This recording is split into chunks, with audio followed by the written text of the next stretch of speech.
All right, it's Bill here, and a 6-2 win for the Leafs over the Los Angeles Kings, and I don't even know how to comment on this game. You would think 6-2, Leafs win, dominating performance by the Leafs, and they just rode a dominating performance to a 6-2 win, and that certainly wasn't the case. I'm getting to my comments in just a second. Again, there was a comment. I don't know. Do I speak English? Maybe I don't. But I thought I said Craig Berube was growing on me. And someone said, why do you hate Craig Berube? Well, first of all, Craig Berube has not proven himself as a coach. I'm sorry. I know he's won a Stanley Cup, but he wrote a hot goalie. But, okay, he's growing on me. That means if he's growing on me, that means I might be liking him. I might be liking the system. So I didn't get that comment. Maybe just, I don't know. Anyways, first of all, I thought the Leafs played really awesome to start off this game. I love that Max Pacioretty was sitting in the press box. That's a perfect spot for the Max Pacioretty. Again, I got the Lorentz PTO because Lorentz has actually shown himself off to be not a bad fourth line, although the fourth line was disgusting tonight. They were awful. But Max Pacioretty should not be taking ice time from guys. He is not good enough to take ice time from guys. There's another guy, very similar age, shouldn't be taking ice time away from guys, and I think Craig Berube is catching on, and that's why Craig Berube is growing on me a little bit. Maybe it's like that much now. Putting Max Pacioretty in, he shouldn't just play. You cannot take ice time away from Nick Robertson, who I saw back check again tonight, which was nice, although poor Holmberg and Robertson drew the small straw tonight. We'll get into that in just a sec. But Bobby McMahon, I don't know. You don't take ice time away from him. I don't think so.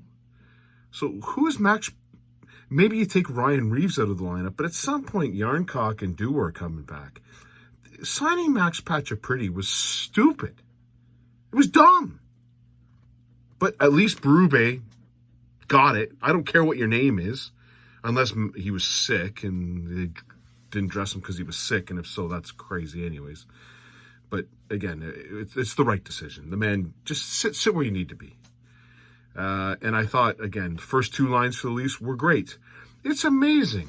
I should take a look at the stats, but not only that. The first period, the Leafs' first two lines dominated. They dominated. The play was in the Kings' end. Everything was going great. You had Bobby McMahon on a nice feeding. Jake McCabe. What's going on, Jake McCabe? Anyways, there was good plays being had. Again, Domi puts it out front. McMahon bangs home a rebound. You're up 1-0. And then shortly after that, great ozone time. You're starting to play around with the puck, and Mitch Marner gives it to Matthews, who fans on the puck, and that's a rip job. Like, how do you fan on it and then rip it even harder to make it 2-0? And then, I forget who was on the boards. It may have been Larson. But Nylander actually, he didn't really go in. He just kind of did the little one hand out past the defenseman. The play you make in Novice Jr., you bank it off the boards. And then he's gone. He makes a nice pass over to McMahon, who basically has a breakaway and makes it 3-0. The game's going really good. And then the second period started, and it's like the Leafs saw the scoreboard was 3-0, and it was pretty easy in the first period, so we're going to take the gas off. That I don't like. I don't like that at all. And the Kings came out, and Stolar stood on his head. Again, first start tonight is Stolar's. That game could have easily gone the wrong way very quickly. So this is where, Berube's growing, and then it's going. He had this fascination with the fourth and third line tonight, and I don't understand what that fascination was, because they were awful. It's not like the Leafs play tomorrow and you want to rest your guys. The Leafs had 3 days off, and then they got another 2 days off until they play the Rangers. This is not the week where you want to just ride your fourth and third lines. You don't need to. Man, oh man, Ryan Reeves was terrible tonight. David Kampf, awful. You can't recognize that? Poor Robertson and Holmberg got partnered with Tavares. They drew the short stick. That's the short stick I'm talking about. Now people talk about, oh, stop saying Johnny Tay. Oh, because Johnny Tay. John Tavares is not an NHL player. He's not. He's certainly not a 5-on-5. You know what? He's Tim Kerr. I said it last year. He's a power play specialist. Put him on. He scored a power play goal tonight. He did no work to do that goal. He basically left the net by himself.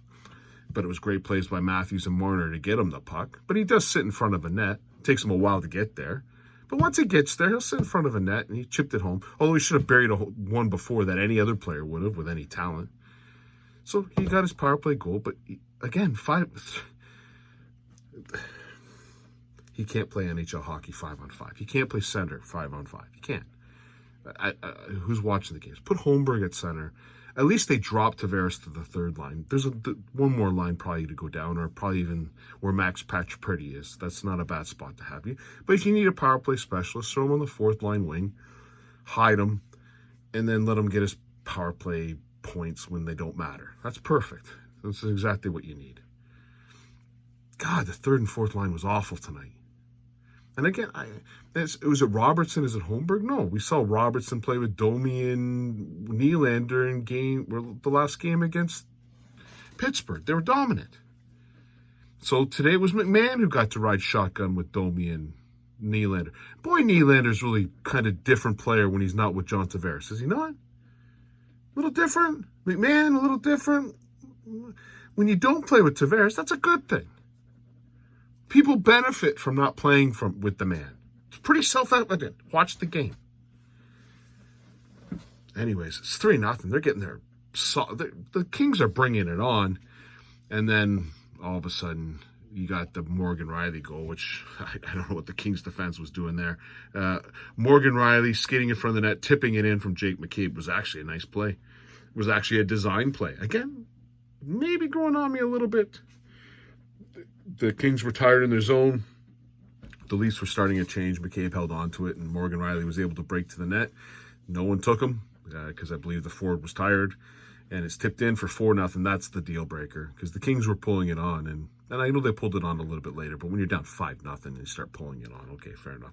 And now I've seen the Leafs lose 6-5 to the St. Louis Blues being up 5-0 going into the third, but it's tough to do. Let's just say that.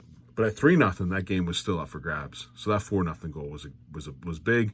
And then the power play got off the schneid with William Nylander ripping one home after the Kings pulled their goalie for Copley. And then the third period, and again, it's nonsense. I don't know what the shots on net were at the beginning of periods, but beginning of second period, it felt like the Leafs were out shooting them by a considerable amount. And the next thing I know, I looked up at the shot clock. It was the other way around. So the Kings outshot them definitely tonight. I don't know what the end shots were, but it wasn't good. Stolarz played really, really great. And then we'll talk about the goals. Not much to talk about on the first goal. Turcotte rips one home. The defense backed in. Wasn't very good defense. And the second goal, Holmberg made two horrible plays. Tavares can't cover a guy in front of the net. And did they give credit to Fiala for the goal? I don't know. It looked like Turcotte might have scored it. Yeah, I guess they gave Fiala... Or not Turcotte, sorry. Stolarz pushed it into his own net, looked like to me, off being kicked by his own player, Tavares, into the net. Whatever, they gave it to Fiala. And then you got the late power play goal from Tavares. Overall, I thought the Leafs getting the big start was great. I thought the first period was fantastic. I thought the rest of the game was no bueno. The fact that they won this game 6-2 is a little bit shining their arse a little bit more than it should. At the beginning of this game, when it was 3-0, I thought, just keep riding it, let this one go. But I think Stolarz stood on his head. This game should have been a lot closer than what it was. But what can I say, Stolarz? The Leafs have given up 6 goals in 4 games. They've given up 4 5-on-5 goals in 4 games. They have their first line, I don't believe, has given up one. All of the 4 5-on-5 goals have given up to the third and the fourth line. That's not bad. I think Ryan Reeves is going on to win his Masters tournament again because I think he's been on for a lot of the goals that are 5-on-5. The first 2 lines, keep it this way. I like it. Keep Nylander away from Tavares. Keep Tavares low in the lineup and put him on the power play. What are you going to do? It's not the worst thing I've ever heard. And that's why Craig Berube It's growing on me, okay, everyone? That means when he's growing on me, that means I kind of like what he's doing. See what I'm saying here? It's growing. That's a good thing. Anyways, the Leafs play on Saturday. I'll be in Picton on Saturday. Picton, Ontario, if everyone knows Picton, Ontario. I'll be there, so I probably will not be doing my review until I'm back home on Sunday. But hopefully I will watch the game, and I'll give you my review on Sunday morning. Anyways, hope everyone has a great week. Leafs play the Rangers on Saturday. Cheers.